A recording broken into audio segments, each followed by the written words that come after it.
യാത്ര കഴിഞ്ഞ് തിരിച്ചെത്തുന്നത് വരെ, നമ്മുടെ നാടുകളിലേക്ക്, നമ്മുടെ താമസ സ്ഥലങ്ങളിലേക്ക് നമ്മൾ തിരിച്ചെത്തുന്നത് വരെ നമ്മൾ ളുഹറും അസറും ഇശാവും 2 റക്അത്തായിട്ടാണ് നിസ്കരിക്കുക.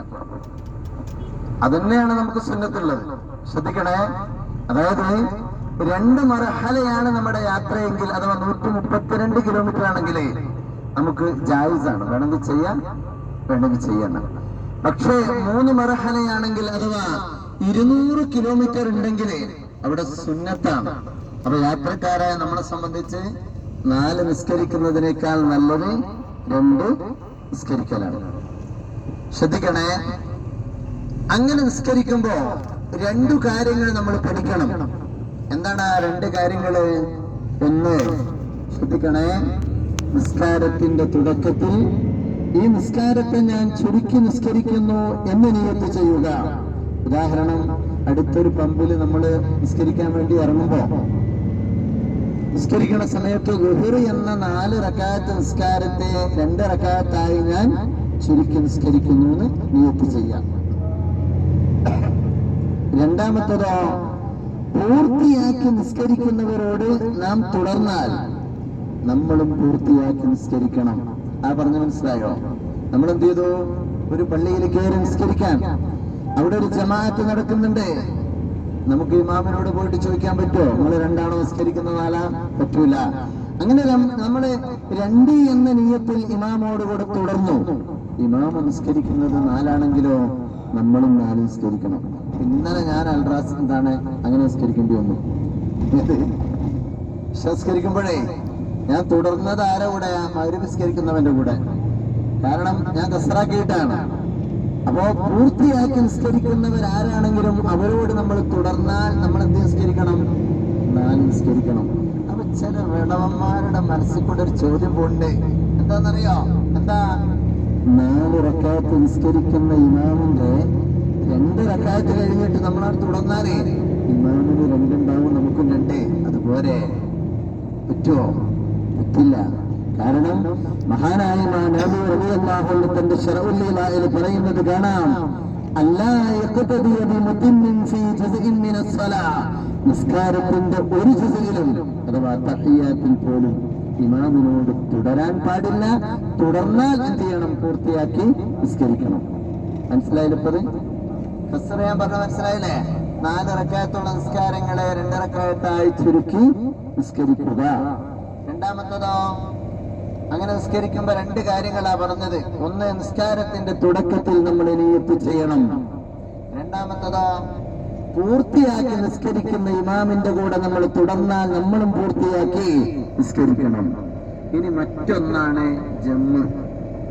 ജമ്മ് എന്ന് പറയുമ്പോ ഒരു നിസ്കാരത്തെ മറ്റൊരു നിസ്കാരത്തിന്റെ ടൈമിൽ നിസ്കരിക്കുക. ഇൻഷാ അല്ലാഹ് അടുത്ത പമ്പിൽ നമ്മൾ കയറുമ്പോ നമ്മളെ ളുഹുറോടുകൂടെ അസ്റന്റെയും മുമ്പിച്ച് നിസ്കരിക്കും. വേണമെങ്കിൽ നമുക്ക് ഈ ളുഹുറിനെ ഏതിന്റെ കൂടെ നിസ്കരിക്കാം? അസ്റിന്റെ ഒപ്പം അങ്ങോട്ട് നിസ്കരിക്കാം, പിന്തിക്കാം. അതിന് ജമ്മുണ്ട്. മുന്തിച്ച് നിസ്കരിക്കുമ്പോ ജമ്മു തഖ്ദീം, മുന്തിച്ച് ജമ്മാക്കുക. പിന്തിക്കുമ്പോ ജമ്മു തഅഖീർ, പിന്തിച്ച് ജമ്മാക്കുക എന്ന് പറയും. അങ്ങനെ മുന്തിച്ച് ജമ്മാക്കുമ്പോ, ഇപ്പൊ നമ്മൾ നിസ്കരിക്കുന്ന അങ്ങനെയാണല്ലോ, മുന്തിച്ചാണ്. അപ്പൊ നമ്മൾ 3 കാര്യങ്ങൾ നമ്മൾ പഠിക്കണം. എന്താണ് ആ 3 കാര്യങ്ങൾ? വിഷയം ളുഹുർ, അസ്ർ. നമ്മുടെ ആദ്യത്തെ നിസ്കാരം ആദ്യം നിസ്കരിക്കുക, അഥവാ ളുഹുർ ആദ്യം നിസ്കരിക്കുക. ഇനി പറയുന്നത് ശരിക്കും ശ്രദ്ധിക്കണം. എന്താണെന്നറിയോ? ആദ്യത്തെ നിസ്കാരം കഴിയുന്നതിന് മുമ്പ്, അഥവാ ളുഹുർ കഴിയുന്നതിന് മുമ്പ് നമ്മുടെ മനസ്സിലുണ്ടാവണം, എന്ത്? ഈ ളുഹുറോടുകൂടെ ഞാൻ അസ്ർ നിസ്കരിക്കും. നമ്മുടെ മനസ്സിലുണ്ടാവണം.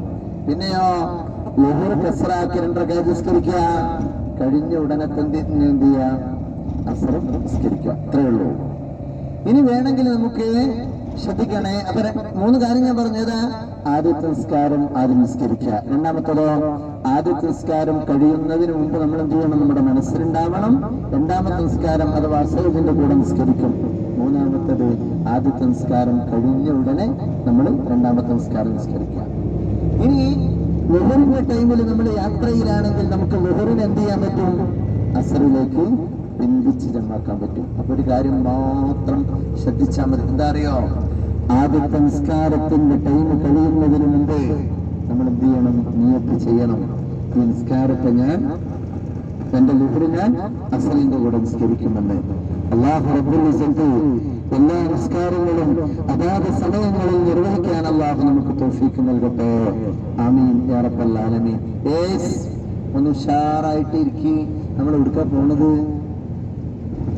ആരും ഒന്നും മനസ്സിലായിട്ടില്ല. എവിടെ പോണത്? ഹറമിക്ക്. വളവനാണ്. മക്കത്തേക്ക മദീനത്തേക്ക എന്ന് പറഞ്ഞാൽ മദീനത്തേക്ക് മുമ്പ് പറഞ്ഞാല് ഞാൻ മക്കത്തേക്കാന്ന് പറഞ്ഞു.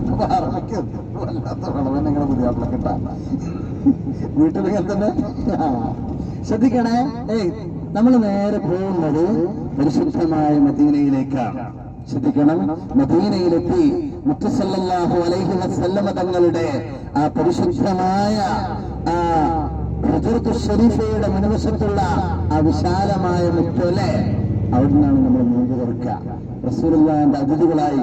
അത് ജീവിതത്തിൽ ഒരിക്കലെങ്കിലും അവിടെ കൂടി ആളുകളൊന്ന് കൈപ്പൊക്കിക്കട്ടെ. ഒരു വലിയ സംഭവമാണ് അല്ലേ? ഒരു സന്തോഷമാണത്. മനസ്സിലാവുന്നില്ലേ? അള്ളാന്റെ ഹബീബ് അവിടെ ഇങ്ങനെ കിടക്കുക.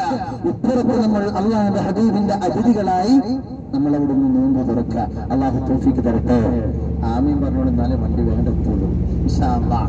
അങ്ങനെ നമ്മളെ അവിടെ നിന്ന് പിന്നെ റസൂലുള്ളാഹിക്ക് സലാം പറഞ്ഞ് മഗ്രിബും ഇശാഉം തറാവീഹും പരിശുദ്ധമായ മസ്ജിദുൻ നബവിയിൽ വെച്ച് നിസ്കരിച്ച് മുത്ത് സല്ലല്ലാഹു അലൈഹി വസല്ലമ തങ്ങൾ ഹജ്ജത്തുൽ വിദാഇനെ ഇഹ്റാം ചെയ്ത അല്ലാഹുവിന്റെ ഹബീബും 1,30,000-ഓളം വരുന്ന സഹാബാക്കളും ഹജ്ജിന് ഇഹ്റാം ചെയ്ത മീഖാത്തായ ഹുലൈഫയിൽ നിന്ന് ഇഹ്റാം ചെയ്താണ് പ്രാവശ്യം നമ്മുടെ ഉംറക്ക് പോണത്. നമ്മളൊക്കെ തായിഫിന്ന് ഇഹ്റാം ചെയ്തവരേക്കാൾ അധികം ആളുകളെ അല്ലേ?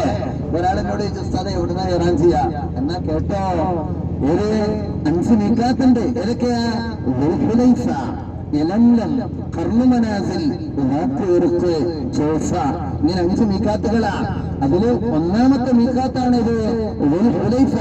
പരിശുദ്ധമായ മദീന ഹറമിന്റെ തൊട്ടട്. മദീന ഹറമിന് കിടക്കുമ്പോ ഏത് പരിശുദ്ധ മക്കയിൽ നിന്ന് ഏറ്റവും ദൂരത്തുള്ള മീഖാത്താണ് ഏത്?